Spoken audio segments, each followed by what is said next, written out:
Hello students, I hope आप सभी अच्छे होंगे। आप सभी का स्वागत है आपके अपने YouTube channel geographer Sandeep. Students, हम यहाँ पर आज डिस्कस करेंगे ज्योग्राफी का फर्स्ट चैप्टर है, जिसे हम रिसोर्स एंड डेवलपमेंट के नाम से जानते हैं। रिसोर्स एंड डेवलपमेंट, जिसे हम संसाधन और विकास कहते हैं। संसाधन और विकास, यहाँ पर दो अलग अलग टॉपिक हैं, जिसमें पहला फर्स्ट है कि संसाधन किसे कहते हैं, सेकंड है संसाधन के थ्रू कैसे जो है ह्यूमन डेवलपमेंट हुआ है ना, जैसे कैसे कल्चरल डेवलपमेंट हुआ है। तो यहाँ पर हम डिस्कस करेंगे और पढ़ेंगे इस चैप्टर में कि सबसे पहले मीनिंग है ना, meaning of the resource, meaning के बाद type of the resource, resource types of the resource, then इसके बाद इसका कंजर्वेशन देखेंगे, कंजर्वेशन ऑफ द रिसोर्स है ना, management of the resource, management resource के बाद हम यहाँ पर कुछ जो रिसोर्स को कंजर्व करने के लिए प्लान चलाए जा रहे हैं, जैसे एजेंडा 21 है ना, एजेंडा 21 हो गया, रियो कॉन्फ्रेंस हो गया, जिसे हम पृथ्वी सम्मेलन भी कहते हैं। तो ये देखेंगे और इसके बाद यहाँ पर सॉइल जो है, सॉइल रिसोर्स के बारे में समझेंगे, जो मेन इंपॉर्टेंट है। ओके, स्टार्ट करते हैं आज की क्लास। आई होप आपको यहाँ सिलेबस इसका अपलोड हो चुका है क्लास 10th का, और सिलेबस के साथ वाटर रिसोर्स की जो वीडियो बन गई है वो अपलोड है ना। ओके, तो first chapter resource and development, संसाधन और विकास। अब सबसे पहले बात आती है कि रिसोर्स किसे कहते हैं, है ना। तो रिसोर्स अगर यहाँ पर समझा जाए तो समझते हैं थोड़ा पहले। सपोज दैट कि कोई पर्सन है, अगर हम इस रास्ते से जा रहे हैं, ठीक है, यहाँ पर कोई स्टिक पड़ी हुई है सपोज दैट, बट अगर वो हम निकल गए और हमारी यूज नहीं आई, है ना, तो वो हमारे लिए संसाधन का काम नहीं करती और ना तो वो संसाधन है। अब वहीं पे कोई पर्सन जा रहा है, ठीक है, और उसको यहाँ पर डॉग ने दौड़ा लिया, सपोज दैट इसने स्टिक उठाई और उस डॉग को भगाने के लिए काम आई, या वो उसके सहारे हेल्प से वो जो ओल्ड है पर्सन वो घर पहुंच गया, है ना। तो वो पर्टिकुलर चीज क्या हो गई, उसके लिए रिसोर्स। अब यहाँ पर आती है बात कि रिसोर्स, क्योंकि हमारे पर्यावरण में ना कि बहुत सी चीजें, इतनी चीजें उपस्थित हैं, तो हम सभी को संसाधन की श्रेणी में नहीं रखते हैं। तो यहाँ पर हम हिंदी में आप यहाँ पर देखिए, संसाधन का अर्थ है ना, तो हमारे पर्यावरण में उपलब्ध प्रत्येक वस्तु जो हमारी आवश्यकताओं को पूरा करने, है ना, आवश्यकताओं को पूरा करने में प्रयुक्त की जा सकती है, जिसको बनाने के लिए प्रौद्योगिकी उपलब्ध है, आर्थिक रूप से संभाव्य है और सांस्कृतिक रूप से मान्य है, उसे हम क्या कहते हैं, संसाधन कहते हैं, है ना। तो something which something which can be used to satisfy our need is technologically accessible, economically feasible and culturally जो है acceptable is related as a resource। अब कोई भी चीज है, सब कोयला, कोल की हम बात करते हैं तो पहले कोल क्या था कि ऐसे पत्थर, एक चट्टान थी, जैसे आज भी बहुत सी चट्टानें पड़ी रहती हैं, ठीक।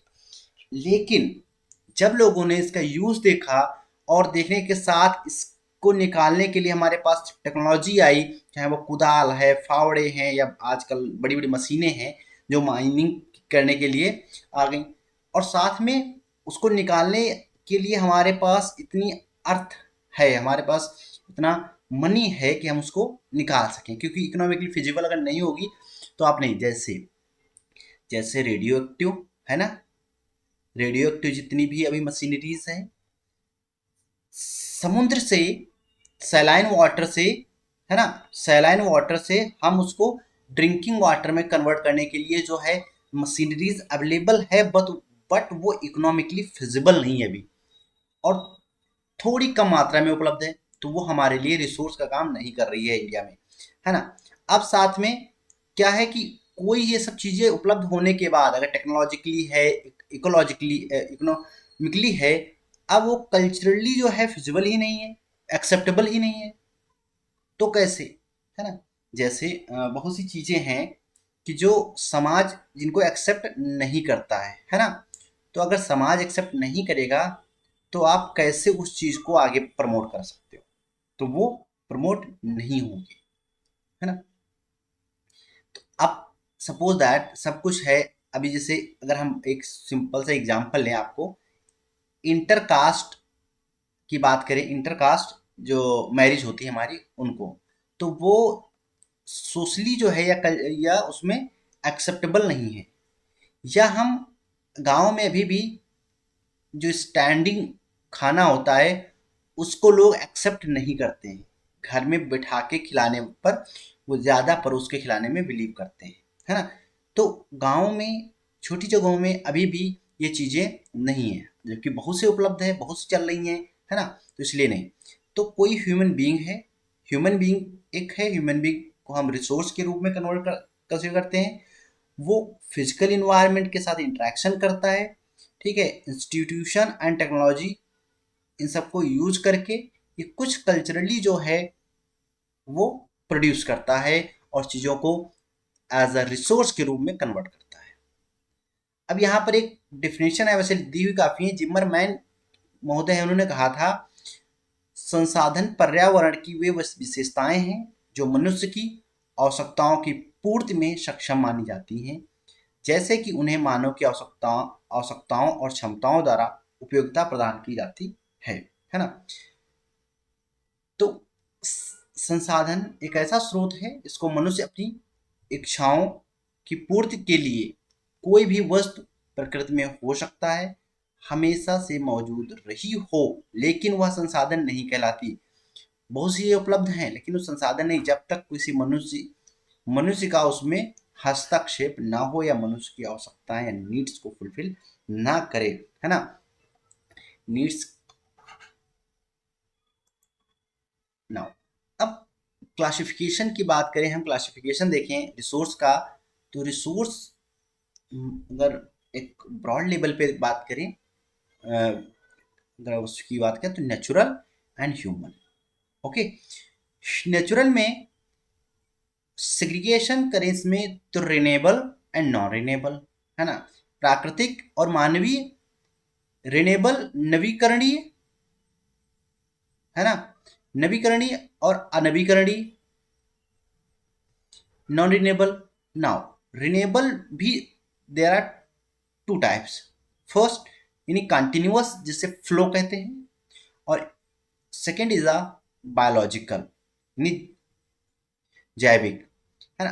बायोलॉजिकल में भी टू टाइप होते हैं, एक एक नेचुरल वेजिटेशन होती है और दूसरी ये फ्लोरा एंड फौना यानी वाइल्ड लाइफ ही होती है ना।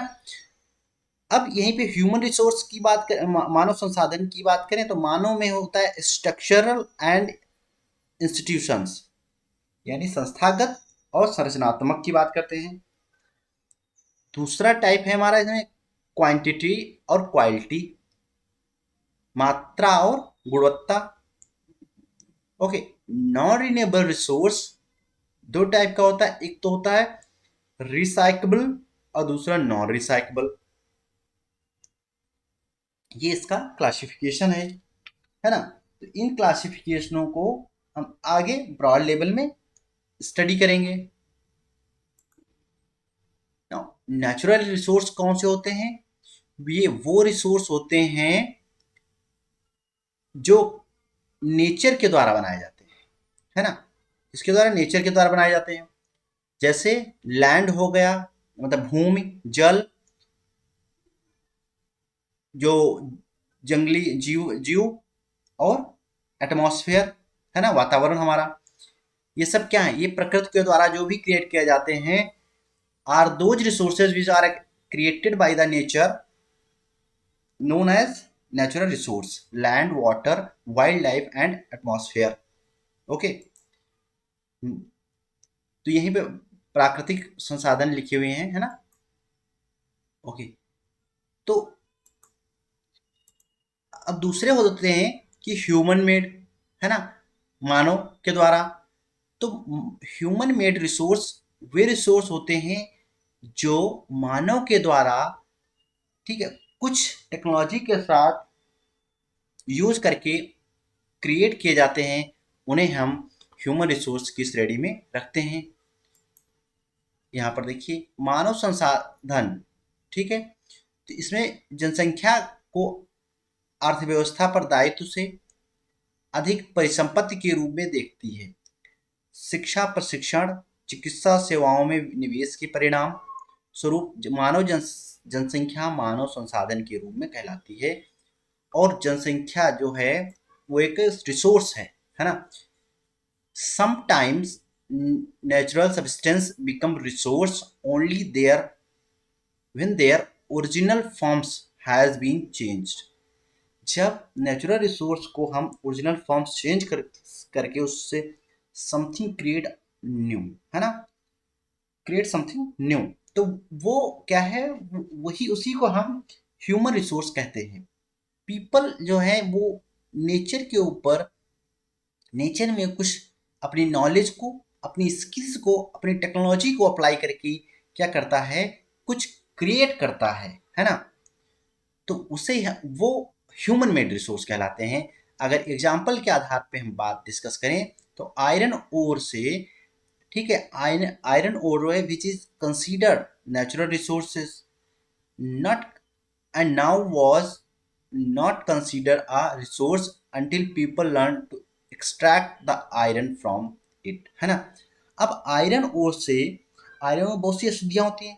अब आयरन ओर से क्या, मानव ने अपनी नॉलेज स्किल के साथ उससे आयरन ओर से आयरन, है ना, इससे स्टील बनाना, है ना, ये सब सीख गया।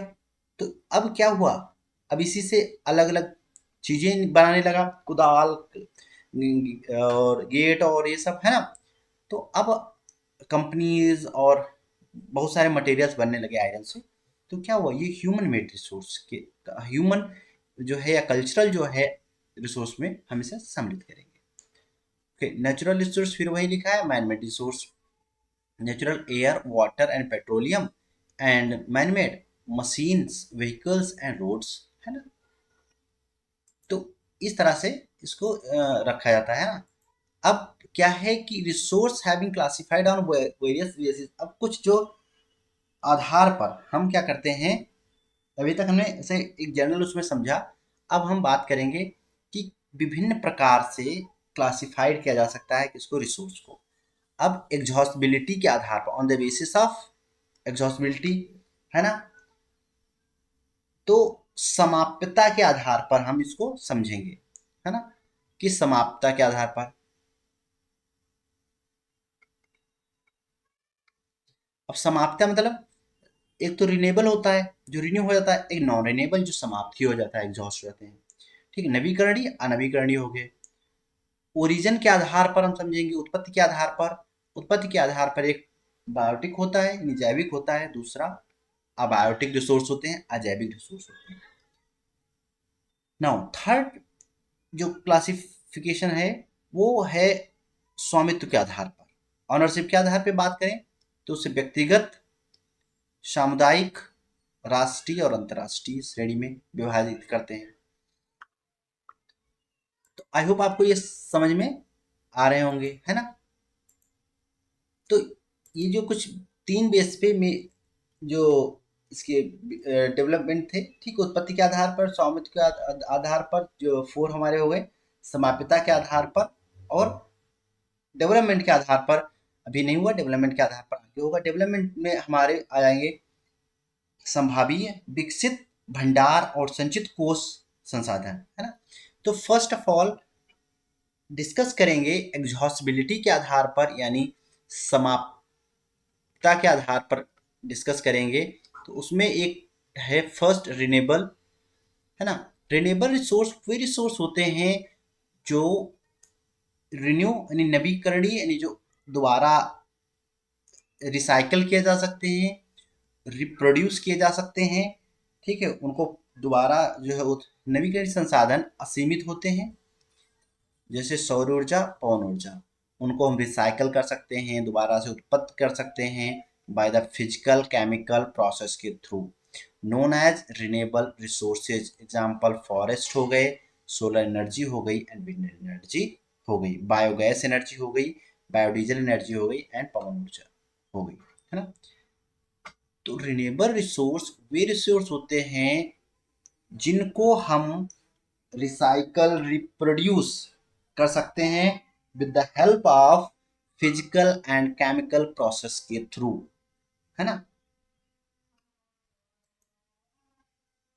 एंड नॉन रिन्यूएबल रिसोर्सेस वे होते हैं अनवीकरणीय रिसोर्स, वो होते हैं अनवीकरणीय रिसोर्स जिनको हम किसी भी फर्स्ट दो दो थिंग्स हैं, इनको बनने में मिलियंस ऑफ ईयर लगते हैं in their formation and cannot be renewed और reproduced are known as renewable resources, है ना।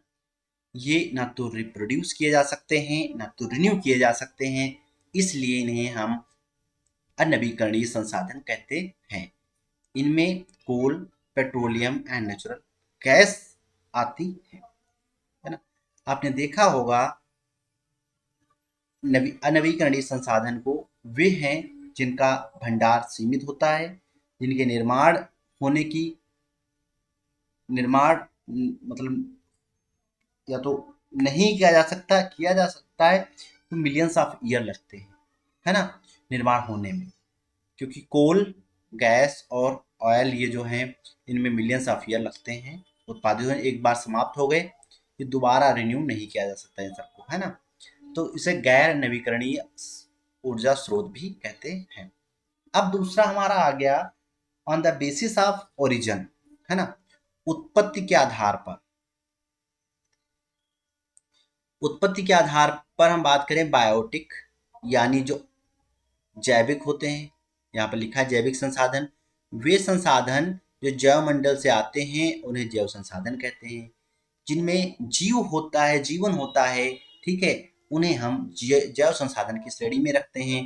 These are obtained from the biosphere and have life such as human beings, flora and fauna, fisheries and livestock. इसके अंतर्गत मानव जीवन, वनस्पति, ठीक है, और वनस्पति हो गई, साथ में वाइल्ड लाइफ, जंगली जो जीव जंतु होते हैं, मछलियों की बात करते हैं, और लाइव स्टॉक की बात करते हैं, जीवधारियों की बात इसमें की जाती है। अब यहीं पे दूसरा हमारा है कि अबायोटिक, है ना। तो इसमें अबायोटिक में अजैव संसाधन होते हैं, यानी वो संसाधन, यहाँ पर देखो लिखा भी है अजैव संसाधन। अजैव संसाधन वे संसाधन होते हैं जिनमें ये समझो निर्जीव होते हैं पदार्थ, वे अजैव संसाधन की श्रेणी में आते हैं। कौन से? मिट्टी, हवा, पानी, धात, पत्थर, है ना। और साथ में ये आप ह्यूमन क्रिएशन के आधार पर भी अजैव संसाधन को आप देख सकते हैं, कार, गाड़ी, मोटर, ठीक है, फर्नीचर, विंड मिल, ये सब आते हैं। All those things which are composed on a non living things are called abiotic resources, for example rock and metals. Okay, तो रॉक और मेटल्स की श्रेणी में हम इनको कंसीडर करते हैं, वो हमारे अजैव संसाधन होते हैं। तो ये हमारे दो टाइप थे, किसके? ओरिजिन के आधार पर, उत्पत्ति के आधार पर।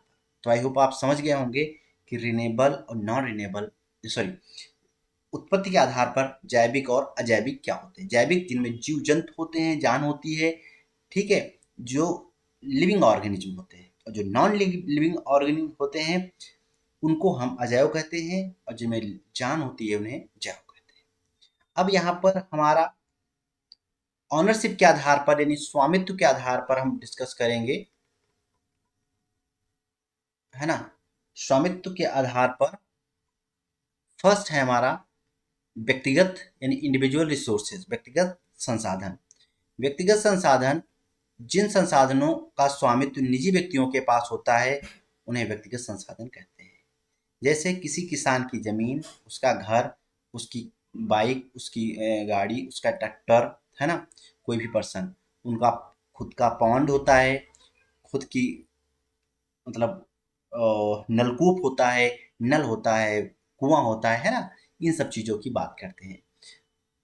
Are those resources which are operated by an individual are individual, है ना, या ग्रुप ऑफ इंडिविजुअल्स, है ना।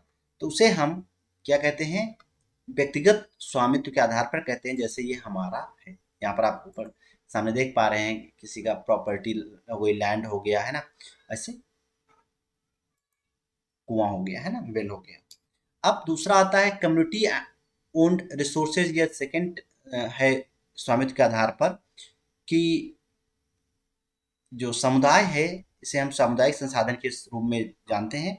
इसके अंतर्गत कोई भी, जैसे ग्रेवयार्ड हो गया, शमशान हो गया, कब्र हो गई, कब जहाँ शमशान है ना।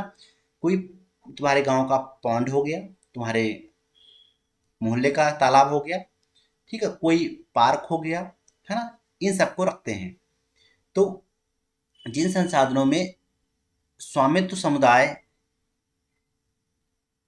संसाधनों का स्वामित्व समुदाय या समाज के पास होता है उन्हें सामुदायिक संसाधन कहते हैं। जैसे आजकल सामुदायिक शौचालय भी गांव में आपने देखा होगा, है ना। इस टाइप से आप याद कर सकते हैं। तो are those resource which are manage by the all members of the community.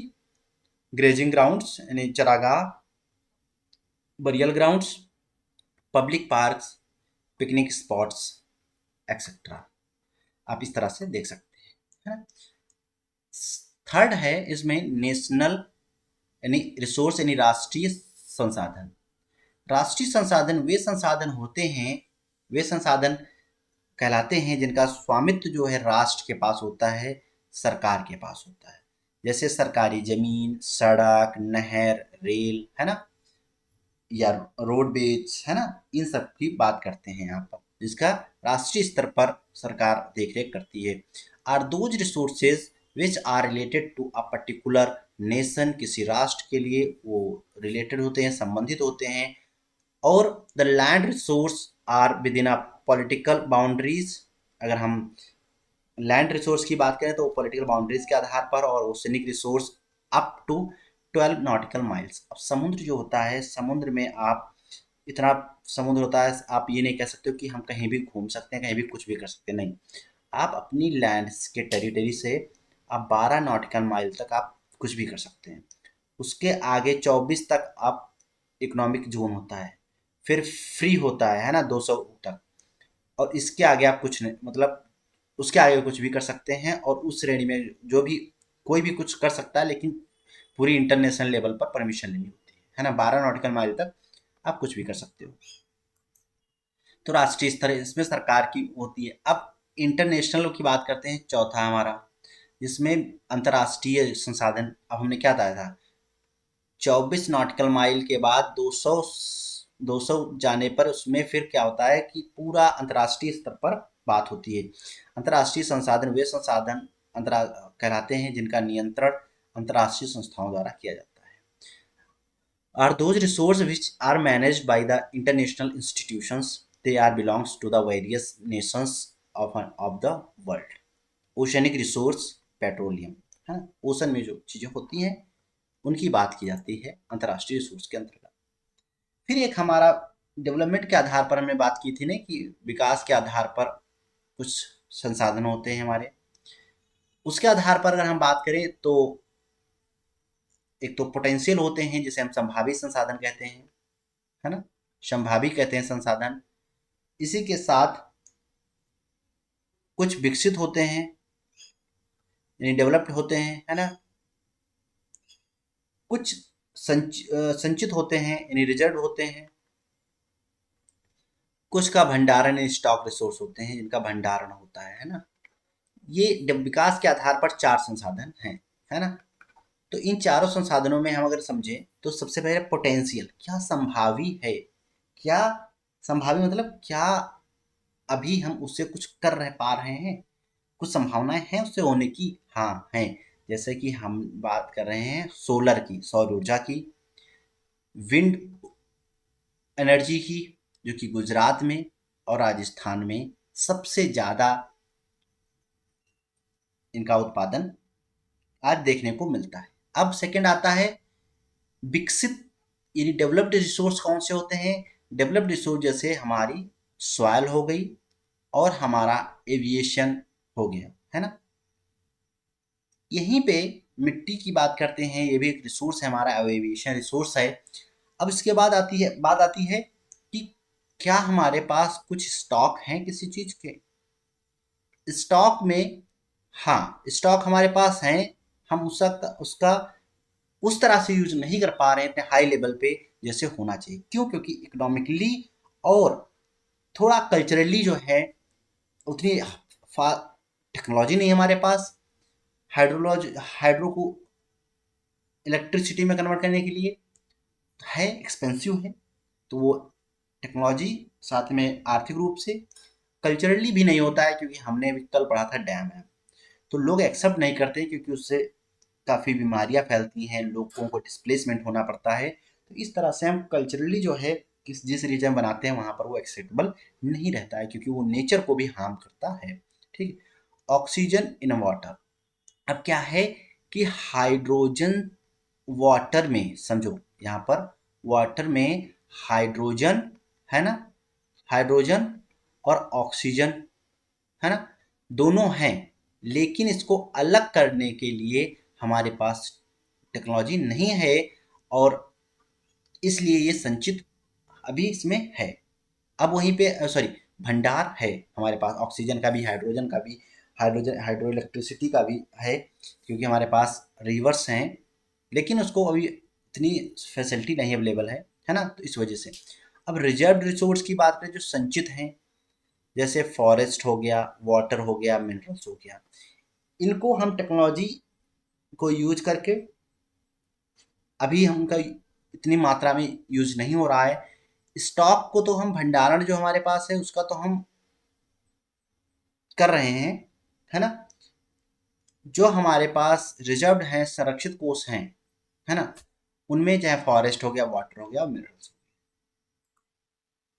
अब हमने देखा वहां तक, अब इनको हम क्या करेंगे, थोड़ा बड़े लेवल पे समझने की कोशिश करेंगे। जैसे चलो यहाँ पर potential, stock, development and reserve, आइए समझ लेते हैं। सबसे पहले संभावी, फिर दूसरा है विकसित, तीसरा है, थर्ड है भंडार, और फोर्थ है हमारा संचित कोष।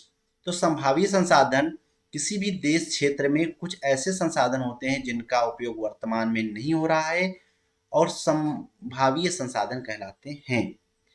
हो रहा है तो कम मात्रा में हो रहा है ना। जैसे सौर ऊर्जा की बात करते हैं, पवन ऊर्जा की बात करते हैं, गुजरात राजस्थान में उपलब्ध सौर ऊर्जा और पवन ऊर्जा।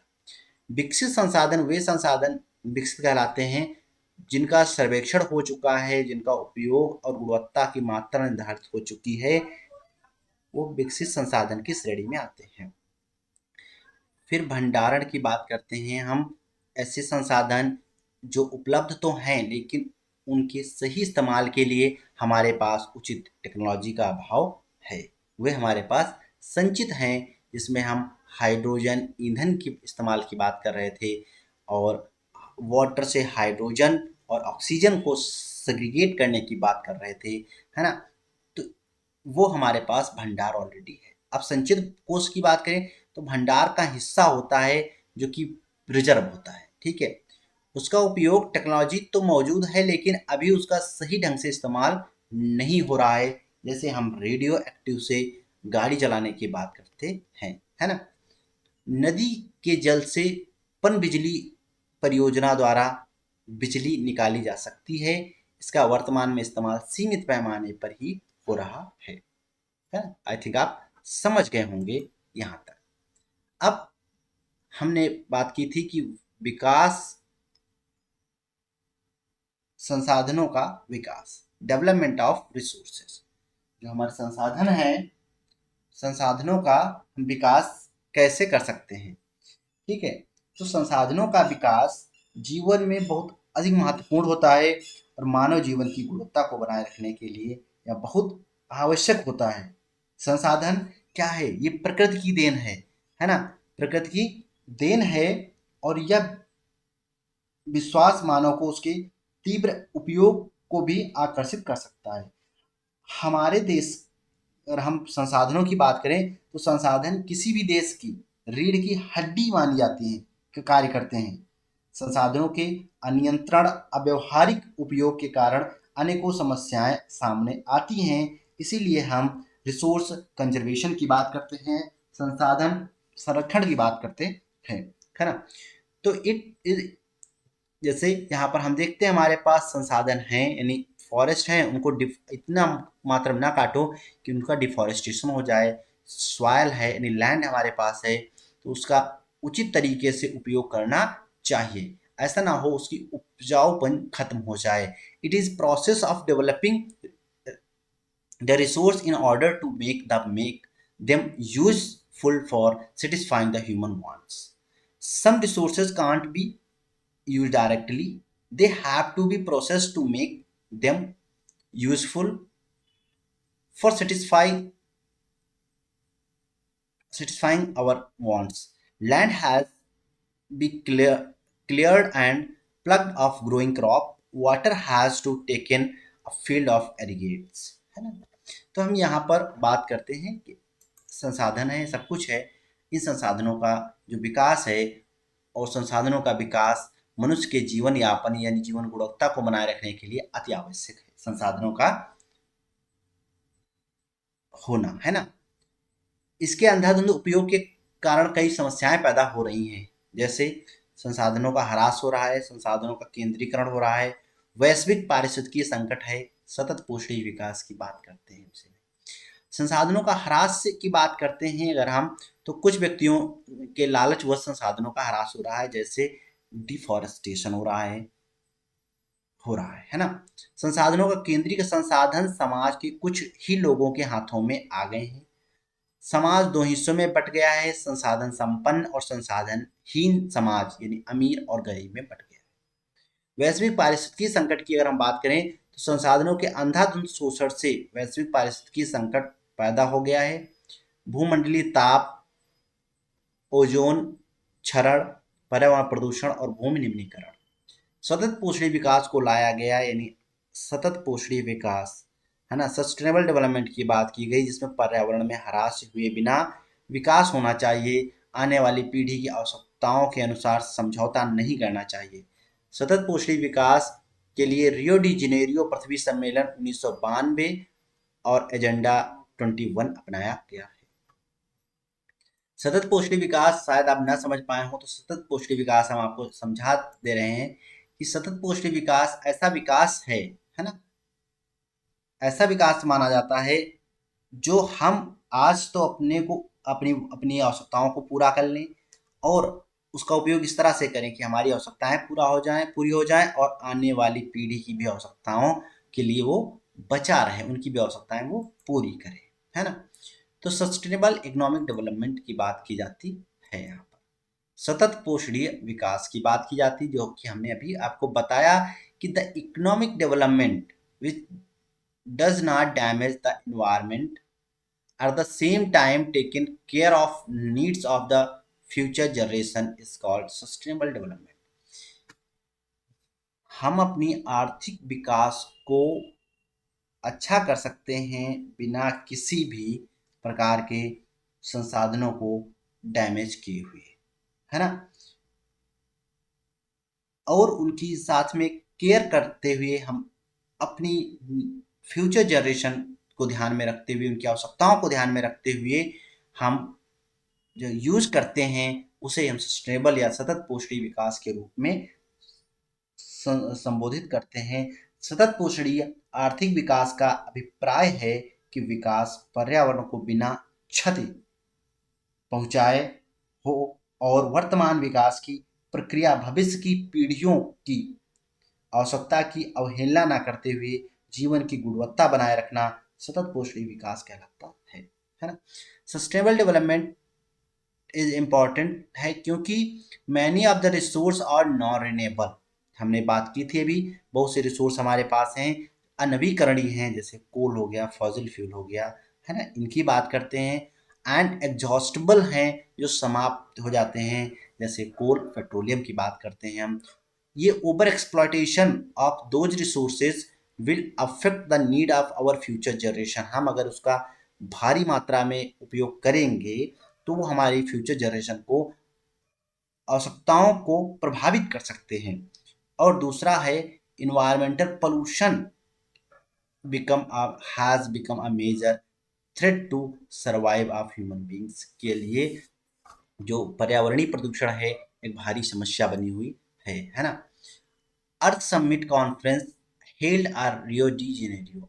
अब पृथ्वी सम्मेलन को आयोजित किया गया है कॉन्फ्रेंस, पृथ्वी सम्मेलन समिति जो है सम्मेलन कॉन्फ्रेंस थी वो रियो डी जेनेरियो ब्राजील में उसको ऑर्गेनाइज किया गया। ये यूएनसीईडी, ठीक है, United nation conference on environment and development पर किया गया था। इसका नाम, इसको हम दूसरे शब्दों में पृथ्वी समिट या पृथ्वी सम्मेलन भी के नाम से जानते हैं, जो कि रियो डी जेनेरियो में, कहाँ है, ब्राजील में किया गया था 3 जून से 14 जून 1992 में, है ना। तो इस वजह से इसमें क्या था कि world wide reconcile the worldwide economic development with the protection of environment, and Earth Summit has largest gatherings of what world leaders। यहाँ पर जो वर्ल्ड के लीडर्स आए हुए थे 1992 में 117 स्टेट्स यानी 117 देशों के जो है लोग आए थे, रिप्रेजेंटेटिव आए थे, जो कि 117 with the 117 heads of the state and representative 178 Nations attend किए थे। यानी 117 देशों के जो है हेड्स आए थे, यानी पीएम या प्रेसिडेंट आए थे, और 178 जो है यहाँ से रिप्रेजेंटेटिव आए हुए थे। Means of threating of other documents sign on a conference पे एक डॉक्यूमेंट पे साइन करवाया गया, जिसमें कुछ जो रूल्स रेगुलेशंस या क्या करना है, कैसे हम इन्वायरमेंट और डेवलपमेंट को सस्टेनेबल बना सकते हैं, उनकी बात की गई थी, है ना। तो इसलिए world Nations nominally committed themselves to pursue the economic development in the way of would protect the earth environment and non renewable resources की बात की गई थी। ठीक है, रियो समिट की हम बात करते हैं जो कि 1992 में हुई थी। इसमें कुछ चीज़ें निकल के आई, जैसे या कुछ हम बात करते हैं रियो डी, इसका आउटकम क्या हुआ था। रियो डिक्लेरेशन, एजेंडा 21 और फॉरेस्ट प्रिंसिपल की बात की गई, ठीक है। और अल्टरनेट इसके नेम की बात करें अगर हम, तो UNCED के नाम से जानी जाती है। अर्थ समिट कहा जाता है, रियो डी जेनेरियो समिट कहा जाता है, रियो कॉन्फ्रेंस के नाम से जाना जाता है इस समिट को, है ना। इस समिट का मेन जो मकसद था अगर हम बात करें तो पर्यावरण में प्रदूषण के कारण संपूर्ण पृथ्वी का वातावरण दूषित हो रहा है, इसलिए पृथ्वी पर प्राणियों, वनस्पतियों और हानिकारक प्रभाव पड़ रहा है, जिसको भविष्य की मानव सभ्यता संकट में ना पड़ जाए, उस लिए उसकी रोकथाम के लिए यहाँ पर जो सारे देशों के लोग इकट्ठा हुए और बैठे और बात कर रहे थे, है ना। यहाँ पर पृथ्वी शिखर सम्मेलन की बात करते हैं, देखो यहाँ पर हिंदी में भी लिखा हुआ है। ओके,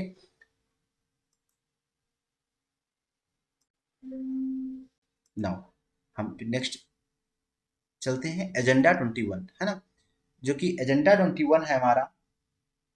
तो एजेंडा 21 की हम अगर बात करें, समझ लें ये लिखा हुआ है पूरा, इसमें नहीं, हम ऐसे आप समझ लीजिए हमसे कि एजेंडा 21 जो कि 1992 में ब्राजील के शहर रियो डी जेनेरियो में संयुक्त राष्ट्र और विकास सम्मेलन के दौरान राष्ट्राध्यक्षों द्वारा स्वीकृत किया गया था।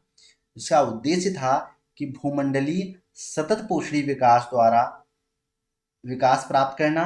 और इस कार्य सूची का उद्देश्य पारस्परिक आवश्यकताओं, समान हितों, सम्मिलित जिम्मेदारियों के अनुसार विश्व सहयोग के द्वारा पर्यावरणीय क्षति, निर्धनता व रोगों से छुटकारा पाना है। इसका मुख्य उद्देश्य यह है कि हर स्थानीय निकाय अपना स्थानीय एजेंडा 2021 तैयार करें। यानी जितने भी राष्ट्र हैं उन राष्ट्रों को जो थीम दी गई थी उस थीम के आधार पर कैसे उनको उससे चीज से निजात पाना है वो एजेंडा तैयार करें, है ना। उसे ही एजेंडा 21 कहा गया है। नाउ नेक्स्ट हम बात करते हैं, प्लानिंग की बात करते हैं, इसकी कि संसाधन जो है हमारे संसाधन नियोजन की बात करते हैं। ठीक है, रिसोर्स प्लानिंग की बात की जाती है। तो वर्तमान परिस्थितियों को ध्यान में रखकर किसी लक्ष्य की प्राप्ति के लिए भविष्य की रूपरेखा तैयार करने के लिए आवश्यक क्रियाकलापों के बारे में चिंतन करना, आयोजन एवं नियोजन चिंता कर जो चिंतन करना नियोजन कहलाता है। प्लानिंग करने के लिए अगर हम बात करें तो उसमें कुछ चीज़ें होती हैं। प्लानिंग क्यों की जाती है, क्या होता है? प्लानिंग गोल ओरिएंटेड होता है, परवेशिव होता है, कंटिन्यूअस एक्टिविटी होती हैं, इंटेलेक्चुअल प्रोसेस होता है, फ्यूचरिस्टिक व्यू यानी उसमें होता है, व्यू ऑफ पॉइंट होता है, एंड डिसीजन मेकिंग एंड जो है मैरिजिनल फंक्शंस की बात करते हैं इसके अंतर्गत, है ना। तो संसाधन नियोजन की जो तकनीक है उसको क्या, क्यों? क्योंकि जिस हिसाब से हमारे रिसोर्सों का, हमारे संसाधनों का उपयोग हो रहा है उसको संरक्षित करने के लिए उसका सही उचित मात्रा में यानी उचित तरीके से उनका उपयोग करना ही संसाधन नियोजन की श्रेणी में आता है। Planning is a process of thinking regards the activities required to achieve a desire goal, है ना। अपनी जो इच्छाओं की पूर्ति को कैसे किया जाए, कैसे ज़्यादा से ज़्यादा जो उसी आवश्यकताओं की पूर्ति हो, कम नेचुरल रिसोर्स को यूज किए हुए, है ना। तो इसलिए प्लानिंग की आवश्यकता होती है, जैसे हम अपनी स्टडी में करते हैं, डिफरेंट डिफरेंट चीज़ों में करते हैं। तो identification and listing of the resource करना बेहद ज़रूरी है कि हमारे पास, हमारे देश में कितने रिसोर्स कौन कौन से हैं, कहाँ कहाँ पे हैं, उनका उनको लिस्ट करना, उनको आइडेंटिफाई करना अच्छा होता है। उससे हम प्लानिंग सर्वे के द्वारा, मैपिंग के द्वारा, मेजरमेंट, क्वालिटीज और क्वांटिटीज, कितने, किस गुणवत्ता वाला कितना है, कौन सा संसाधन, ये इंपॉर्टेंट एक्टिविटीज इसके अंतर्गत सम्मिलित होती है। प्लानिंग फॉर एक्सप्लॉयटेशन, उसका उपयोग कैसे करना है, उसका जो उसकी उपयोगिता कैसे सुनिश्चित करनी है, वो भी एक प्लानिंग का हिस्सा होना चाहिए। एक structure with the suitable technology and skill and institutional setup के द्वारा होना चाहिए, है ना। पहले जो आप बल्ब देख रहे हैं, आज एलईडी आ रहे हैं, है ना, घरों में। पहले वो 0 वाट वाले आते थे, वो ज़्यादा इलेक्ट्रिसिटी कंज्यूम करते थे। अब डे बाय डे उससे एज कंपेयर बहुत कम इलेक्ट्रिसिटी में अच्छा उपयोग हम लोग करते हैं। Match resource development plan with the national development plan. अब हम अपने जो राज्य का डेवलपमेंट प्लान बनाते हैं उसको हमें क्या करना चाहिए कि नेशनल लेवल के प्लान से मैच करना चाहिए, और उसी के आधार पर चीज़ों को जो है बनाना चाहिए, चीज़ों को उपयोग करना चाहिए, इस संसाधन का है। अब बेनिफिट है हमारे कुछ मैनेजमेंट अगर हम कर रहे हैं रिसोर्स का, तो great better visibility of resources, understand capacity versus demand, कैसी कैपेसिटी है, कैसा डिमांड है। मैक्सिमाइज जो available work and resource utilisation, match people to projects intelligently, improve bench management, get better at a resource schedule and improve employees productivity, है ना। तो importance of the resource planning को हमने यहाँ पर देख लिया। इन्वायरमेंट पोल्यूशन को हम रिड्यूस कर सकते हैं, उसके एक्सप्लॉयटेशन को कम कर सकते हैं, वेस्टेज जो निकलता है उसको हम अवॉइड कर सकते हैं प्लानिंग के थ्रू, है ना। Self sufficient for other reasons are very poor important resources. जैसे हम कुछ रीजन ऐसे होते हैं हमारे यहाँ जो बहुत ही रिच होते हैं और कुछ होते हैं जो इनरिच होते हैं, तो हम दोनों को मैनेज कर सकते हैं। अगर कुछ मध्य प्रदेश में चीज़ अधिक हो रही है, कोल वोल अधिक हो रहा है ना, तो हम उसको लद्दाख भेज सकते हैं और लद्दाख से जो चीज़ें हैं वो हम मध्य प्रदेश भेज सकते हैं, ऐसा हम कर सकते हैं, है ना। राजस्थान, उत्तर प्रदेश से पानी राजस्थान भेज सकते हैं और वहाँ से हम मिर्च और वो चीज़ें जो हैं और मिनरल्स जो हैं हम यूपी ला सकते हैं। Some regions of India are rich in a certain resource and some regions are poor in the resource, है ना। जैसे राजस्थान वाटर में है कम और सोलर एनर्जी, विंड एनर्जी वहाँ पर अच्छी होती है। इस तरह से हम बात कर सकते हैं। अब रिसोर्स कंजर्वेशन की बात करते हैं, हम संसाधनों के संरक्षण की बात करते हैं। तो planned use of resource is order to meet the present needs and to store the part of future generation is called resource conservation. संसाधन जो संरक्षण क्या कहलाता है? संसाधन संरक्षण वह होता है जिसको हम एक संसाधनों का उपयोग पूरे प्लानिंग के साथ करते हैं, साथ में प्रेजेंट वर्तमान आवश्यकताओं को पूरा करते हुए फ्यूचर जनरेशन के लिए भी हम चीज़ों को संरक्षित करते हैं, है ना। इसलिए उसे हम रिसोर्स संरक्षण कहते हैं। और इसके जो ये आवश्यक क्यों है, कुछ इसके कारण हैं। Many resource are non renewable, बहुत से रिसोर्स हमारे पास जो हैं अनवीकरणीय हैं और बहुत सी एग्जॉस्टेबल हैं जो उपयोग हो गए दोबारा नहीं बनते हैं। If conserve them we can use them a longer period of time, अगर हम वो कंजर्व करेंगे, अगर हम नॉन रिन्यूएबल की जगह रिन्यूएबल एनर्जी यूज करेंगे तो हम इसको ज़्यादा दिनों कंजर्व कर सकते हैं। Conservation of resources help us to reduce the wastage, अगर हम कोल और फॉसिल फ्यूल्स को हम कंजर्व करेंगे तो हम, जाहिर सी बात है, एयर पोल्यूशन और different different pollution, soil pollution, river pollution से हम बच सकते हैं, है ना। वाटर पोल्यूशन से बच सकते हैं। ये हमारे इकोनॉमी को फायदा करेंगे, प्रोसेस करेंगे। Resource conserve help us to protect the environment, जितना हम रिसोर्स को उनका संरक्षण करेंगे उतना हम अपने इन्वायरमेंट को प्रोटेक्ट करेंगे। और एक यहाँ पर रोमा क्लब जो है 1968, है ना, 1968 में रोमा क्लब ऑफ रोम ने अंतर्राष्ट्रीय स्तर पर व्यवस्थित तरीके से संसाधन संरक्षण की वकालत की थी, जो कि सन 1974 में सुमेर सर ने अपनी पुस्तक स्माइल इज ब्यूटीफुल में इस विषय पर गांधी जी के विचारों का एक पुनः पुनरावृत्ति की। और सन 1987 में ब्रंटलैंड आयोग रिपोर्ट द्वारा वैश्विक स्तर पर संसाधन संरक्षण में मूलाधार योगदान दिया गया। सतत पोषणीय विकास, सस्टेनेबल डेवलपमेंट की संकल्पना और संसाधन संरक्षण की वकालत की, और हमारा साझा भविष्य अवर कॉमन फ्यूचर पुस्तक के रूप में प्रकाशित किया गया। और इस संदेश में महत्वपूर्ण योगदान रियो डी जेनेरियो ब्राजील के 1992 में आयोजित पृथ्वी सम्मेलन द्वारा दिया गया था, है ना। Our common future idea of Gandhi ji about the conservation of resource के कंजर्वेशन में गांधी जी का क्या आइडिया था? गांधी जी ने कहा था हमारे यहाँ, है ना, बड़ी मात्रा में सभी की आवश्यकताओं को पूरा करने के लिए चीजें उपलब्ध हैं, प्रकृति ने उपलब्ध कर रही है, लेकिन उनकी लालचपन की जो प्रवृत्ति है उसको फुलफिल करने के लिए चीजें उपलब्ध नहीं है ना। There is enough for everything, sorry, enough for everybody's need, है ना। There is enough for everybody's needs and not for anybody's greed, है ना। Gandhi ji and selfish individuals and exploitative natures of modern technology are not a root cause for a resource depletions. We was against mass production and wanted to the replace with the production of by the masses, है ना। हम mass production को एक साथ बहुत सी चीज़ों को उपयोग करना या उस चीज़ों को अवॉइड करते हैं, उसके हम अगेंस्ट हैं, है ना।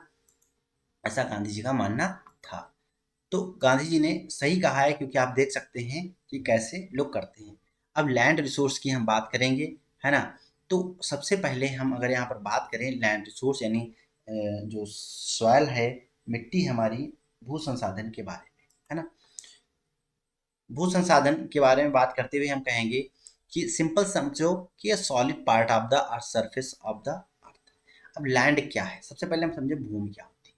भूमि जो हमारी पृथ्वी का जो सॉलिड पार्ट है, अपर सरफेस का, ठीक है, ऊपरी परत, उसे हम क्या कहते हैं, लैंड कहते हैं। पृथ्वी की ऊपरी सतह है ना, ये वाली जो सतह है, ऊपरी सतह जिसपे हम रहते हैं, उसे, उस सॉलिड पार्ट को हम लैंड के रूप में कंसीडर करते हैं। ठीक, लैंड एक नेचुरल रिसोर्स है, प्राकृतिक संसाधन है। ठीक है, ये या इस पे natural vegetation, wild life, human life, economic activities, transport and communication activities उपलब्ध होती है, सिस्टम उपलब्ध है। इंडिया में अगर बात करें हम लैंड को, तो ये वैरायटी ऑफ फीचर्स में उपलब्ध है। जैसे कहीं पे माउंटेन है तो कहीं पठार है, कहीं पर्वत, कहीं पठार, कहीं मैदान, तो कहीं जो है लैंड आइलैंड है, कहीं द्वीप है ना। अब 43% एरिया लैंड एरिया है प्लेन में, और वो फैसिलिटी इंडस्ट्रियल, औद्योगिक और कृषि की उपलब्ध कराता है। माउंटेन 30% है, जहाँ से रिवर निकलती हैं, टूरिज्म के लिए, इकोलॉजिकल एस्पेक्ट के लिए उपयोगी है। 27% जो हमारे पास पठार हैं, जो कि मिनरल रिसोर्स में और फॉसिल फ्यूल्स में रिच है। आई थिंक आप अपना समझ गए होंगे, है ना। अब लैंड के बारे में कुछ लोगों ने अपनी परिभाषाएं दी हैं। जैसे हम रिकॉर्डो की बात करेंगे कि भूमि प्रकृति का निःशुल्क उपहार है ना। भूमि क्या है, प्रकृति का निःशुल्क उपहार है। वहीं दूसरा स्मिथ ने कहा है कि प्रकृति की कोई भी भेंट हमें जिस आवश्यकताओं की संतुष्ट के लिए प्रयोग में लाते हैं, प्राकृतिक संसाधन या भूमि कहलाते हैं। मार्शल जी महोदय के द्वारा भूमि का अर्थ केवल जमीन की ऊपरी सतह से ही नहीं, वरन उस समस्त पदार्थ व शक्तियों से है जो प्रकृति ने भूमि, जल, वायु है ना, जल, प्रकाश, गर्मी के रूप में मनुष्य की सहायता के लिए निःशुल्क प्रदान की है ना।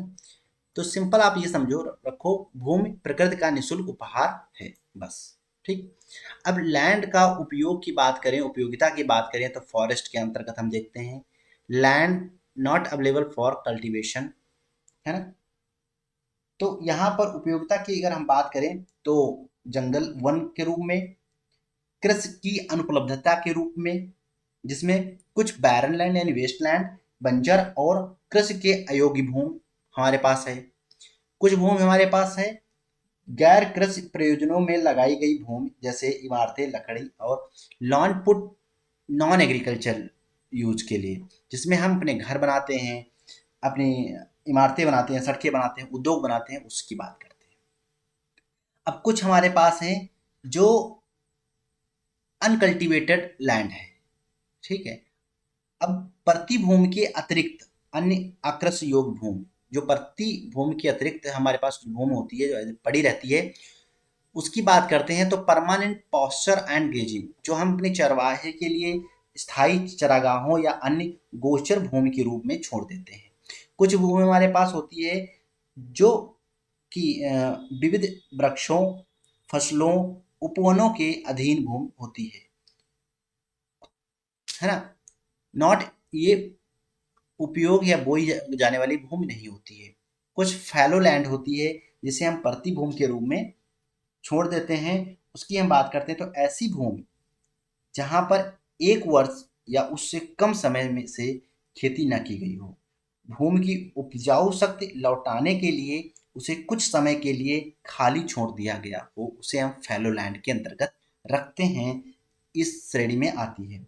अब दूसरी नेट सोन एरिया जो है, लास्ट हमारा है यहाँ पर, वो भूमि जो शुद्ध बोया गया क्षेत्र जिसे कहते हैं, इसके अंतर्गत एक कृषि वर्ष में एक बार से ज्यादा बोया गया क्षेत्र को शुद्ध या नेवल बोया गया क्षेत्र में जोड़ दिया गया है, वह सकल कृषि क्षेत्र कहलाता है ना। तो इस तरह से हम इसको डिवाइड कर सकते हैं। अब पैटर्न की बात करें कि कैसे हम लोग उपयोग की बात करें, तो ये देखो यहाँ फॉरेस्ट हो गया, यानी पॉस्चर के लिए हो गया, है ना। कैसे हम फॉरेस्ट के लिए यूज करते हैं, अनफॉरेस्ट के लिए यूज करते हैं, intact of the primary forest, है ना, बैरन, ह्यूमन सेटलमेंट, इन सब की बात करते हैं। अब वहीं हम आगे चलेंगे, लैंड यूज पैटर्न के बारे में बात करेंगे। तो फिजिकल फैक्टर्स, ह्यूमन फैक्टर्स, दो मेन फैक्टर होते हैं लैंड यूज के लिए। ठीक है, तो फिजिकल फैक्टर्स के अंतर्गत हम देखते हैं यहाँ पर फिजिकल फैक्टर्स में हमारा आता है use of land is determined both physical factors such as topography, climate and soil, है ना।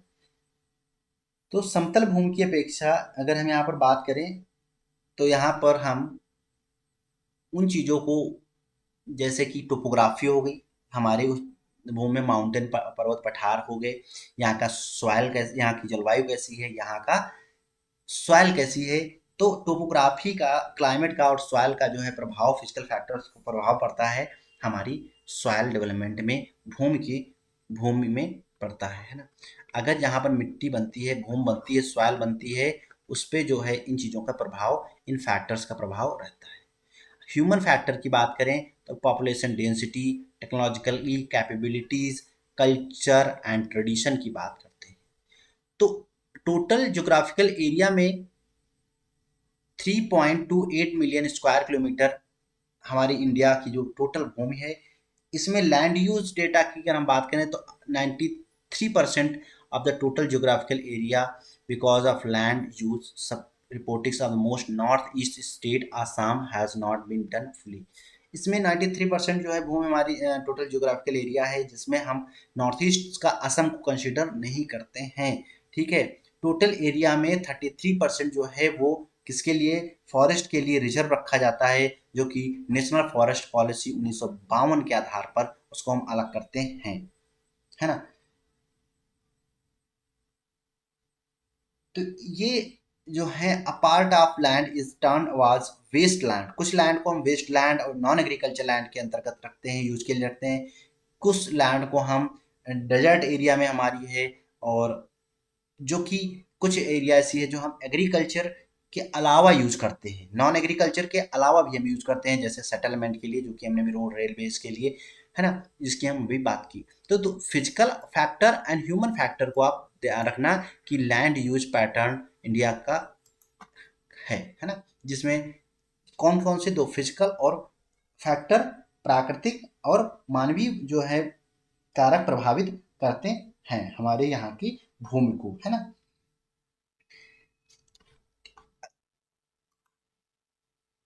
यहाँ पर हम अलग से अगर समझें, देखो हम कुछ पॉइंट में डिवाइड करेंगे, तीन श्रेणी में डिवाइड करेंगे भौतिक कारक को। तो समतल भूमि की अपेक्षा ढाल वाली भूमि पर अपरदन अधिक होता है, ये फिजिकल फैक्टर जो है अफेक्ट करता है हमारे लैंड यूज पैटर्न को। सेकंड हमारा तीव्र व मूसलाधार वर्षा मृदा की ऊपरी परत को अपने साथ बहाकर ले जाती है, जिससे मृदा अपरदन होता है, ये प्राकृतिक फैक्टर है जो कि प्रभावित करता है। थर्ड है पवने जब आंधी के रूप में परिवर्तित होती हैं तो भारी मात्रा में मृदा उड़ाकर ले जाती हैं, और शुष्क मरुस्थलीय प्रदेशों में मृदा अपरदन का यह एक बड़ा कारक देखने को मिलता है। अब वहीं मानवीय कारक की हम बात करें तो मानवीय कारकों में हम इसमें भी तीन ब्रॉड कैटेगरी करें। तो पशुओं के अत्यधिक चराई करने से भूमि पर वनस्पति का आवरण नष्ट हो जाता है। इस अवस्था में मृदा पर जल और वायु का प्रभाव तीव्र होता है, ये प्रभावित करते हैं।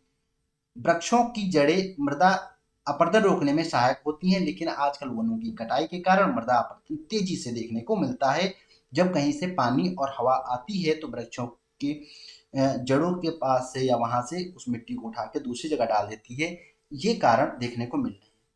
अब तीसरी है मेन है, जो कि कृषि गलत ढंग से करने के कारण जो मृदा अपरदन तेजी से हो रहा है ना, तो वो देखने को मिलती है। अब खनिज पदार्थ निकालने के लिए खनन कार्य से भी मृदा अपरदन हो रहा है। मनुष्य घर बनाने के लिए जो कंक्रीट या संगमरमर इनका सबका उपयोग कर रहे हैं, इनसे कृषि भूमि जो है, जो कृषित भूमि होती है, नेट सोन एरिया होता है, वो प्रभावित हो रहा है। ये कुछ फैक्टर्स हैं जो कि लैंड यूज पैटर्न को प्रभावित करते हैं, है ना। आप इसमें देख सकते हैं जो रेड एरिया है, जहाँ जहाँ वो गुलटेप वाला है, फिर खरीफ, ये सब इसको मत समझो, ये ऑफलाइन जब भी होगा तब समझाएंगे कभी कुछ, है ना। लैंड डिग्रेडेशन, अब लैंड की जो डिग्रेडेशन की बात करते हैं हम, भूमि के निम्नीकरण या की बात करते हैं, तो वो कुछ उसके कारण है यहाँ पर, मेन मेन वो हम देखेंगे, है ना। फिर उसके आगे, क्योंकि लेक्चर बड़ा ना हो, उससे आगे हम बढ़ेंगे, है ना। तो लैंड डिग्रेडेशन में 95% है ना, 95% of the our basic needs food shelter clothing are obtained from the land. 90% अपनी आवश्यकताओं को भूमि से लेते हैं, उपयोग करते हैं। मानव की एक्टिविटीज जो हैं not only brought about degradation of land but have also aggravated the pace of natural forces of cause damage of land. Some human activities such as deforestation, overgrazing, mining, quarries, मानव की जो कुछ चीजें हैं जैसे वनों को कटाई करना, ज्यादा चरागाही करना, माइनिंग करना, है ना, ये चीजें जो है लैंड को डिग्रेड कर रही हैं। माइनिंग साइट्स में निकाल तो लिया जाता है लेकिन उसको जो फिल करने की बात आती है तो वो सही से नहीं होता है। तो यहाँ पर चीज़ें देखने को मिलती हैं जैसे झारखंड, छत्तीसगढ़, मध्य प्रदेश, उड़ीसा में वनों की कटाई अत्यधिक, माइनिंग के कारण वनों की कटाई हो रही है। ये एक बहुत बड़ा इशू है ना। गुजरात, राजस्थान, मध्य प्रदेश और महाराष्ट्र में ओवर ग्रेजिंग के कारण जो है वहाँ की लैंड डिग्रेड हो रही है। पंजाब, हरियाणा और वेस्टर्न उत्तर प्रदेश की बात करें तो वहाँ सिंचाई के कारण, अत्यधिक सिंचाई के कारण वहाँ की भूमि का जो डिग्रेडेशन, निम्नीकरण देखने को मिल रहा है। और वाटर लॉगिंग के कारण जो सैलिनिटी और अल्कैनिटी, है ना, लवणता और अल्कैनिटी को देखने को मिल रही है सॉइल में। मिनरल प्रोसेस में की बात करें, limestone of cement industries, calcite, soft stone for ceramic industry generate huge quantity of dust in atmosphere. अब सीमेंट हो गया, सॉफ्ट फैक्ट्री हो गई, कैल्साइट हो गई, ये सब क्या कर रही हैं, ये सब डस्ट को एटमॉस्फेयर में रिलीज कर रही हैं जिससे वायु प्रदूषण बढ़ रहा है ना। अब क्या हो रहा है कि वाटर इन्फिल्ट्रेशन नहीं हो रहा है सॉइल से, जहाँ पर सेटलमेंट डाउन ऑन लैंड पे बन गए हैं, यहाँ कंक्रीट कर दिया गया है, सेटलमेंट बन गए हैं, वहाँ पर इन्फिल्ट्रेशन वाटर का नहीं हो रहा है तो वाटर रिचार्ज नहीं हो रहा है। ठीक है। इंडस्ट्रीज जो हैं बहुत मात्रा में जो है सीवेज या वाटर पोल्यूशन के जिम्मेदार हैं, है ना। तो ये लैंड डिग्रेडेशन के कुछ कारण हैं, यहाँ पर आप समझ गए होंगे आई थिंक। तो लैंड कंजर्वेशन मेजर्स की बात करें, हम लैंड को कंजर्व करने के लिए कुछ किया जा सकता है। There are many way of solve the problem of the land degradation. जो भूमि निम्नीकरण के बहुत प्रॉब्लम को सॉल्व करने के लिए बहुत से उपाय हैं। जैसे हम वनों को ना काटें, जंगलों को ना काटें और वृक्षारोपण करें, है ना। Grazing can help to some extent, है ना। प्रॉपर तरीके से हम ग्रेजिंग करवाएं, यानी चरागाही करवाएं। प्रॉपर तरीके से हम प्लांटिंग शेल्टर्स करें, शेल्टर प्लांट्स लगाएं, कंट्रोल ओवर ग्रेजिंग करें, स्टेबलाइज ऑफ सैंड ड्यून्स को, जो सैंड ड्यून होते हैं, जो अगर हम बात करें रेगिस्तान में जब जाओगे तो रेत उड़ती है, वो भी एक लैंड डिग्रेडेशन का कारण बनती है, तो उसको हमको सही से रोकना है ना। तो इस तरह से कुछ method of check the land degradation in arid areas को हम कर सकते हैं, जहाँ पर हम ब्रश लगा के, है ना। प्रॉपर मैनेजमेंट ऑफ वेस्टलैंड को, wastelands control mining activities, proper discharge and disposal of industrial effluent and what waste after treatment to reduce. हमको कुछ चीज़ फेंकना है तो उसको प्रॉपर हम उस चीज़ को देख लें और प्रॉपर उसको ट्रीट करके, उससे जो है उसको ट्रीट करके, जैसे वाटर को हमको अगर नदियों में डालना है तो एसटीपी के थ्रू ट्रीट करके हमको शुद्ध करके नदियों में डालना चाहिए इंडस्ट्रियल वेस्ट को, है ना। तो ये सब चीज़ें देखने को हैं, इससे हम क्या करते हैं, लैंड मेजरमेंट बता सकते हैं। अब सॉयल एक संसाधन है, जो अगर हम बात करें भूमि एक संसाधन के रूप में है, तो soil is the most important renewable natural resource. प्राकृतिक जो नवीकरणीय संसाधन है, मिट्टी हमारी, medium of plants growth and support different type of the living organism on earth. जो ये प्लांट्स की ग्रोथ और सपोर्ट्स जो है वो different types of the living organism earth को सपोर्ट करते हैं। और soil is a living system, soil जो है जीवित जो है तंत्र माना जाता है ना। तो इस तरह से संसाधन सॉइल रिसोर्स की हम बात करते हैं ना। सॉइल रिसोर्स के कुछ लेयर्स होते हैं, लेयर्स को हम अगर बात करें तो एक सबसे टॉप अगर देखने को, उसे हम ऑर्गेनिक लेयर बोलते हैं, फिर टॉप सॉइल बोलते हैं, फिर सब सॉइल बोलते हैं, फिर पैरेंटल मटेरियल की श्रेणी में रखते हैं, फिर बेडरॉक रखते हैं, और इनका अपना अपना यूज है।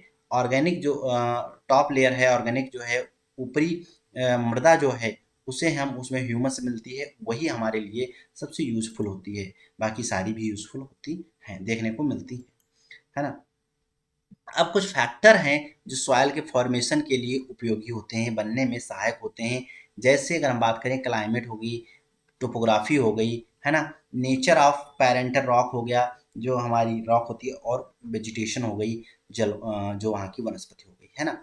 तो इसके फर्क कैसे होता है, क्लाइमेट के द्वारा, ऑर्गेनिज्म के द्वारा, पैरेंटल यानी जो रॉक होती है उसके द्वारा, टाइम लगता है, टोपोग्राफी कैसी है, ये सब प्रभाव डालते हैं।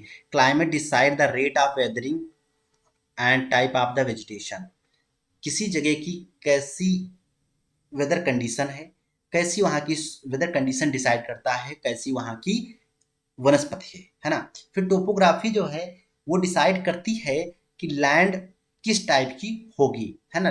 Land decide the accumulation of soil, की सॉयल कैसी होगी। अगर वहाँ पर प्लेट्यू है तो ब्लैक सॉयल होगी, अगर वहाँ पर बारिश ज़्यादा हो रही है किस टाइप का, तो लीचिंग, तो लेटराइट सॉयल ज़्यादा होगी। अगर वहाँ पर बलुआ पत्थर है, बालू ज़्यादा है, सैंडस्टोन है, तो शायद जाहिर सी बात है वहाँ की जो लैंड होगी वो सॉयल होगी, जहाँ पर नदियाँ बह रही हैं वहाँ एलुवियल सॉयल मिलेगी, है ना। इस तरह से सॉयल की चीज़ें डिसाइड होती हैं। Nature of parent rock decide to composition and texture of the soil, कि कौन सी रॉक किस प्रकार के मटेरियल से बनी है, उसके द्वारा सॉयल का फॉर्मेशन होता है। अब वेजिटेशन की बात करें, वेजिटेशन डिसाइड करता है कि कौन सी सॉइल में कैसी ह्यूमस होगी, कैसी उसकी उत्पादकता होगी, इन चीज़ को बात करते हैं। जैसे सॉइल की बात करें तो climate, temperature, rainfall, rate of weathering and humus. Climate में thickness of the soil profile, flora और फौना, है ना, रेट ऑफ ह्यूमस फॉर्मेशन, ये ज़्यादा नहीं। पेरेंट रॉक जो है वो डिटरमाइन करती है किसी colour, texture, chemical composition, mineral content and permeability को डिसाइड किया जाता है ना। तो इस चीज़ को, या ये आपके लिए उपयोगी नहीं है, जो उपयोगी है वही हम पढ़ाएंगे। सॉयल, भारत में सॉयल की बात करते हैं तो 6 प्रकार की मेन पाई जाती हैं, जिसमें black, laterite, alluvial, desert, mountain, red, है ना। लाल मिट्टी, पहाड़ी मिट्टी, रेगिस्तान, वो थार वाली रेगिस्तानी, ठीक है, और काली मिट्टी, लेटराइट मिट्टी, और एलुवियल मिट्टी, है ना। यहाँ पर आप देख पा रहे हैं इन चीज़ों में सबसे एलुवियल मिट्टी, आप ये वाला पार्ट देख पा रहे हैं। यहाँ पर क्या होता है, यहाँ पर नदियाँ हैं, ये हमारा प्लेन रीजन है। फिर ये पठारी रीजन है, इसीलिए यहाँ पर ब्लैक सॉइल है। ये साइड में बारिश वाली मौसम है और पठार भी है, यहाँ पर तो रेड और येलो सॉइल मिलती है। ये आप देख पा रहे हैं जहाँ पर लीचिंग ज़्यादा होती है, बारिश बहुत ज़्यादा, धूप भी होती है, तो उसे लेटराइट है ना। ये हमारी एरिड है, जो कि एरिड सॉइल के मतलब ये हो गया, डेजर्ट यहाँ पे है, थार मरुस्थल है। अब ये फॉरेस्ट और माउंटेन सॉइल हो गई, जो कि हमारी पहाड़ों में देखने को मिलती है। आई थिंक आपको ये चीज़ें समझ में आ रही होंगी। अब हम यहाँ पर एलुवियल सॉइल के बारे में कुछ चीज़ें पढ़ लेंगे। अब हमारा जलोढ़ मिट्टी से कहते हैं, है ना, जलोढ़ मृदा, है ना, जलोढ़ मृदा।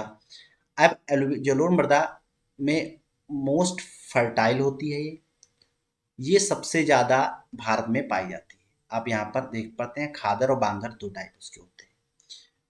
ये नदियों के द्वारा लाई गई मिट्टी के जमाव के द्वारा बनती है। ये उत्तर भारत में मिलेगी, गुजरात के प्लेन में मिलेगी, कोस्टल प्लेन में आपको देखने को मिलेगी। इसमें सैंड, सिल्ट और क्ले होता है ना। सैंड होता है, सिल्ट होता है और क्ले होता है।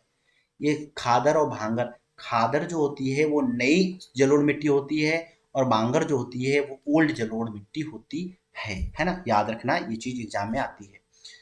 It contain the soil nutrient such as, इसमें जो सॉइल न्यूट्रिएंट होते हैं, पोटेशियम होता है, फास्फोरिक एसिड होता है और लाइम होता है।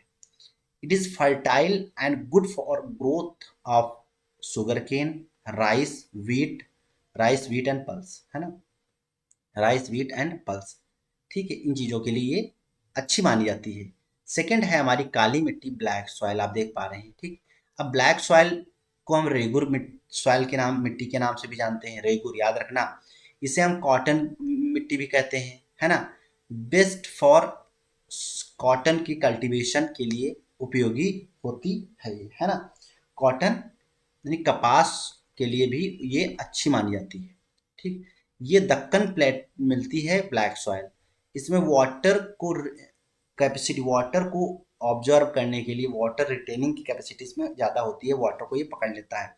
ये सॉइल स्ट्रिक्ट हो जाती है जब ये सूख जाती है, तब इस तरह से इसमें दरारें पड़ जाती हैं। ये सेल्फ प्लगिंग होती है ना, ये सेल्फ प्लगिंग करती है। ठीक है, कि जब कभी चिटक जाती है, कभी ऑटोमेटिक बहुत गीली हो जाएगी, कभी दलदली हो जाएगी, है ना, तो उसे सेल्फ प्लगिंग के नाम से जानते जाते हैं, क्योंकि इसमें क्रैक भी पड़ जाते हैं और ड्राइड हो जाती है। ये रिच, इसमें आयरन की मात्रा ज़्यादा पाई जाती है, लाइम की मात्रा ज़्यादा पाई जाती है, कैल्शियम पाया जाता है, पोटेशियम पाया जाता है, एल्यूमिनियम और मैग्नीशियम पाया जाता है। अब कमी होती है इसमें, नाइट्रोजन कम होता है, फास्फोरस कम होता है, ऑर्गेनिक मैटर इसमें कम होते हैं। अब कलर की बात करें तो ये डीप ब्लैक होती है और लाइट ब्लैक के रूप में मानी जाती है। ये दक्कन यानी महाराष्ट्र, गुजरात, मध्य प्रदेश, छत्तीसगढ़ में पाई जाती है। याद रखना, ये चीज एग्जाम में पूछी जाती है आपसे। अब लाल मिट्टी और पीली मिट्टी की अगर हम बात करें तो ये जहाँ पर रेनफॉल जो है कम मात्रा में होती है वहां देखने को मिलती है, और जहाँ हाई मात्रा होती है वहां लेटराइट सॉइल देखने को मिलती है ना। ये पोरस फाइबर स्ट्रक्चर होता है। ठीक है, इसमें लाइम, चूना और कंकर एब्सेंट होते हैं। ठीक है, इसमें लाइम, फास्फोरेट, मैग्नीज, नाइट्रोजन, ह्यूमस और पोटेशियम की कमी देखने को मिलती है है ना। और रेड कलर होता है क्योंकि आयरन क्रिस्टलाइन होता है इसमें, है ना, डिफ्यूजन ऑफ आयरन, आयरन का डिफ्यूजन होता है इसमें क्रिस्टलाइंस के द्वारा, और मेटामॉर्फिक रॉक होती है। Layer is reddish yellow of yellow, है ना, ये येलो और येलो की श्रेणी में होती है। Sand to clay and loamy texture इसका होता है ना। कुछ सैंडी मतलब बड़े बड़े दानों वाली या कुछ रेतीली टाइप में होती है। ठीक, वीट, कॉटन, पल्स, तंबाकू, ऑयल सीड, पोटैटो ये इसमें बोए जाते हैं। ये देखने को आपको तमिलनाडु में, कर्नाटक में, आंध्र प्रदेश, उड़ीसा, छत्तीसगढ़ और झारखंड में देखने को मिल जाएगी, है ना। अब लिटराइट सॉइल की बात करते हैं। ये लिटर वर्ड, इसका अगर हम बात करें तो ये ब्रिक्स से आया है, यानी मिट्टी, यानी ईंट की ब्रिक्स, है ना। ईंट के तरह का कलर इसका होता है। ठीक, ये ड्राई होती है सॉइल, इसमें हाई टेम्परेचर और हाई रेनफॉल के कारण ये जो है सॉइल लीचिंग हो जाती है, तो इस तरह से लेटराइट सॉइल मिलती है। ठीक है, ये high leaching due to rainfall के कारण होता है, अभी हम जो बात की। ठीक है, इसमें नाइट्रोजन, पोटेशियम, पोटेशियम, लाइम और ह्यूमस ज़्यादा होता है, और colour red, colour due to iron oxide के कारण इसका कलर जो है रेड होता है।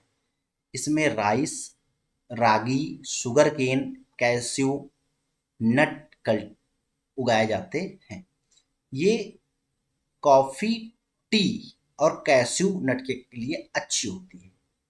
ये केरल, कर्नाटक, तमिलनाडु, एमपी और उड़ीसा और असम में पाई जाती है। ठीक है, अब एरिड सॉइल की बात करते हैं हम। ठीक है, एरिड सॉइल की करेंगे हम यहाँ पर। डेजर्ट सॉइल जिसे कहते हैं, ये एरिड और सेमी एरिड रीजन में देखने को आपको मिलेगी, and deposits mainly by wind activities के कारण ये डिपॉजिट होती है, और हाई साल्ट कंटेंट इसके अंतर्गत देखने को मिलते हैं। ठीक है, नमकीन होती है ये मिट्टी, और इसमें मॉइस्चर, ह्यूमस की मात्रा कम होती है। इसमें कंकड़, impure calcium carbonate content is high होता है। कंकर of impure calcium carbonate content is high with the restriction infiltration of water होता है। टेक्सचर इसका सैंडी होता है, कलर इसका रेड ब्राउन होता है, और पश्चिमी राजस्थान में ज़्यादातर पाई जाती है। याद रखना कौन सी सॉइल कहाँ पाई जाती है और उसमें कौन सी फसल अच्छी होती है। फॉरेस्ट सॉइल की बात करेंगे तो ये मोस्टली जो है rainfall, sufficient rainfall in available जहाँ पर होती है पहाड़ों में, वहीं पर ये देखने को मिलती है। Soil vary in structure and texture depend upon the mountain environment where are found. इसके जो है टेक्सचर, इसका संरचना और इसके जो संगठन में अंतर देखने को मिलता है, क्योंकि पहाड़ों के आधार पर इसका फॉर्मेशन होता है ना। Loamy are silty of valley and coarse grain in upper slope, यानी मोटे अनाज अपर स्लोप में मिलते हैं और लोमी और सिल्टी जो है पहाड़ियों में कुछ भी बोया जा सकता है। ठीक, स्नो बाउंड एरिया में जैसे of Himalayas experience denudation are acidic with the low humus content soil found in a lower valley, जो वैली में मैंने बात की भी वहां पर फर्टाइल सॉइल पाई जाती है। अब सॉइल इरोजन के कुछ टाइप हैं उनकी हम बात करते हैं। Remove the top of soil और the place of another, जो है natural agencies called soil erosion, जो कुछ अदर एजेंसीज होती हैं, जो अदर एजेंट्स होते हैं जो कि टॉप ऑफ द लेयर्स को इरोड कर देते हैं, उन्हें हम सॉइल इरोजन के नाम से जानते जाते हैं। ये जो है रनिंग वाटर और विंड के द्वारा होता है। ठीक है, डिफॉरेस्टेशन के कारण सॉइल इरोजन देखने को मिलता है, ओवर ग्रेजिंग के कारण, अनसाइंटिफिक कल्चरल प्रैक्टिस के कारण देखने को मिलता है। इसमें गली इरोजन एक टाइप है। गली इरोजन क्या है याद रखना, ये एग्जाम में आता है। गली इरोजन एक सॉइल इरोजन का टाइप है। टू टाइप होता है, गली इरोजन एंड सीट इरोजन। गली जहां पर जब आप देखे होंगे ऐसे नालियां बन जाती हैं उसे गली इरोजन कहते हैं। जब लेयर ऐसे उखड़ जाती है, ऊपर मिट्टी की परत उखड़ जाती है, उसे हम सीट इरोजन के नाम से जानते हैं। ठीक है, तो अब यहाँ पर वही हमने बात की। ठीक है, इस टोपोग्राफी को हम बैड लैंड टोपोग्राफी कहते हैं, गली इरोजन को, है ना। और ये bad land unfit for cultivation, अगर बैड लैंड जो है वो अनफिट होती है किसके लिए, उपजाऊपन के लिए और इकोनॉमिक एक्टिविटीज के लिए, है ना। बैड लैंड टोपोग्राफी जो बनती है वो रैन और विंड दोनों का संकुचित रूप होता है। ठीक है, याद रखना। यहाँ पर मृदा अपरदन यहाँ पर दिखा हुआ है। अब सीट इरोजन आप यहाँ पर देखिए, ये गली इरोजन है, देखो गली इरोजन है। ठीक, ये गली टाइम में ना पानी ऊपर से बहा तो गली सा बना दिया। ठीक है, ये गली इरोजन है, आप देख रहे हैं। ठीक, अब सीट इरोजन में देखो कितना लेयर छोटी छोटी उखड़ गई है धीरे धीरे, है ना। तो इसे सीट इरोजन के नाम से आते हैं।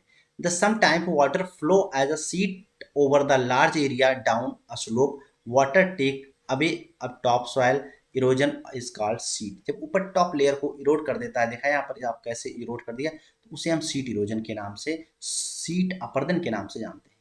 अब सॉइल कंजर्वेशन की बात करें तो कंटूर प्लगिंग करके, है ना।